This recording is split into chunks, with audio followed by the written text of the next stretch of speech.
Derby Day has arrived in Milan. Today, the eyes of the footballing world will be fixed on the San Siro as AC Milan and Inter go head-to-head for the first time this season in one of the most highly anticipated and historic derbies on the football calendar, the Derby della Madonnina. It's a rivalry so unique, just endless storylines, and we cannot wait to bring them to you. So welcome along to our studios, 4,000 miles away from Milan. We are here in Connecticut. I'm Poppy Miller here with Mike Rella and Marco Messina. It is so good to see you both. I'm back just in time for the big one, Marco. Die, as you were just saying off air. Exactly. I can't wait. This is the biggest game in Italy. Two massive teams from the same city fighting it out. And now for the first time that it means something, that there's a Scudetto that could be on the line come the end of the season. I can't wait. Yeah, these are the games when you're a little kid playing in the backyard. You have your brother put on an Inter shirt, you put on a Milan shirt, or vice versa. These are the games that make you fall in love with the football, and especially Italian football. For me, this is a big one today. It's the biggest, isn't it? And the team news is in, so let's get to the lineups. Mike, walk us through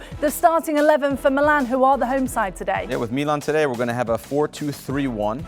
Very solid formation. The one standout in the back for me is Tomori. He's been fantastic this year with Kjær, who's more responsible and consistent. And then in the midfield, holding down the midfield is Tonali and Kessie. They'll be very aggressive in that midfield today. They'll be keys for Milan. And then the front three that are fantastic, Leao, Krunic, and Diaz. Krunic playing the more central position, Diaz on the right, and Ibrahimovic. Of course, he doesn't need an introduction. Fantastic Ibrahimovic playing up top today for Milan will be very dangerous. So Zlatan gets the start today. Milan have won 10 of their 11 opening Serie A matches for the first time in their history. Looking to play spoiler to that today. Marco, walk us through Inter. Yeah, here's the Inter lineup. Very strong, very solid. The back line, the team that concedes so few goals. But what I'm looking at over here is Brozovic. He is the key to Inter's play. He is so underrated. He's a workhorse who connects the entire team. And then, of course, he's partnered with Barella in that midfield, who just signed until 2026. He's a future captain, as an Inter fan see him. And then when you link them up with Lautaro and Dzeko, two guys who are proven in the Serie A, this is a deadly lineup from Inter.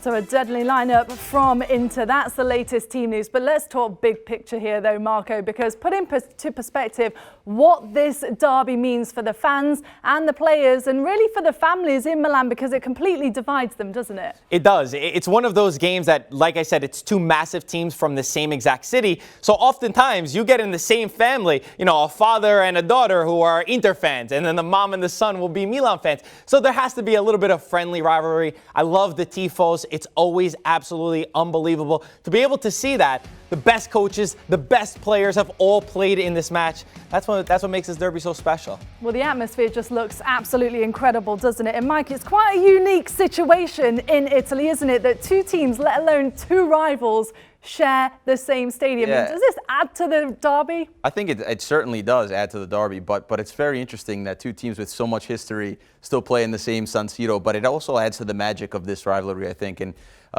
today is going to be such an important matchup for both teams. For the first time in many years, they're very close in the table. Milan wins today, they can go top of the table, and Inter, obviously, if they win, it's like a 6-pointer for them because they can close the gap. So we're going to see either a two-horse race or a 3-horse race, hopefully. So it has massive league implications, doesn't it? But just back to dividing families, I'm just intrigued by this and the sharing of the stadium, because how does that work when these families get into the stadium then? Are they all sat together, or what is the dynamic like in the San Siro today? No, most of the time, and I spoke to some of my family that's in the north of Italy near Milan. They said, listen, sometimes we sit in separate rooms, but then afterwards we have to come together and eat together. But you do see a lot of families that go into this match. They'll sit together. Maybe they won't speak in the meantime while the match is on, and then afterwards they'll meet up. Depending on the result, we'll see how much there is between the two.